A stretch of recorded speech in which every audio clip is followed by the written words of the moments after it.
New at 10, diagnosed with stage 4 cancer, how one woman is using her fight to help save lives.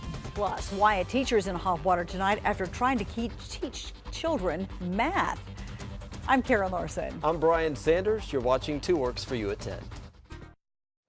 Welcome back. Only on 2, the power of perseverance. February is National Cancer Prevention Month, and one Broken Arrow woman's story shows the importance of diagnosing early and testing often. 2 Works for You reporter Ashley Holt introduces us to a woman who's still fighting the disease, but while doing it has accomplished more than most do in a lifetime. We're always told not to sweat the small stuff. Still have some things to work on there. Don't put too much weight on the things that bring you down. Oh, that's hard. It's usually hard to do unless you're Amity Ritz. I said I feel like I've been in this metamorphosis, kind of. A vivacious, ambitious, self-proclaimed professional student who lights up the Cancer Center's rehabilitation room, even when her metamorphosis left her feeling trapped in a cocoon. Cancer is a very small part of who I am. She did everything right, regular checkups, even self-exams. But in 2014, there was a lump. We couldn't really see anything. The report was inconclusive, and so I just monitored it for like the next year. Her doctor only saw dense breast tissue, but a year later, she couldn't ignore it. When he said the words, it didn't shock me. I didn't feel sad. I didn't feel angry. I just felt, okay, what are we going to do? She had stage 4 breast cancer by 2015. It didn't faze her. She was going to keep on doing her exercise, keep on doing her life, going to law school. Didn't stop her.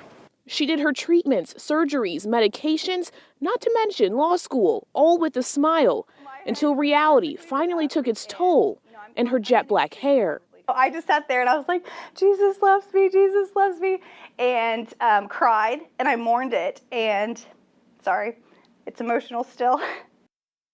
She remembers her father's words. That's the one thing that my dad said. He said, Amity, we've got your back. We've always got your back. Don't ever think otherwise. Her father, State Representative Mike Ritz, went on to write a bill for patients with dense breast tissue. The bill, now passed, requires doctors to make a note in a patient's file and immediately inform them of their options.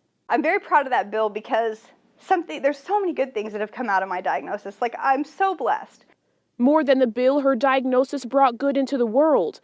She introduced a support group called Project 31 to Tulsa from Oklahoma City. It is led by breast cancer survivors for breast cancer survivors. But possibly the most impressive part, she graduated from law school despite it all. Just to walk across that stage and know that I did it. A miracle. Perfect range of motion. Not only that she's still here, but with joy. If you get a diagnosis like this, it's not the end of the world. Joy that her cancer is not yet in remission, but under control. And a rocky, dark metamorphosis gifted her with the wings to soar over whatever comes next. From Tulsa, Ashley Holt, 2 Works for You. Really does take an army to fight cancer, and it sounds like she's got one surrounding her. She's got a great support team. She is a strong lady. I think it's safe to say she is winning that fight for sure.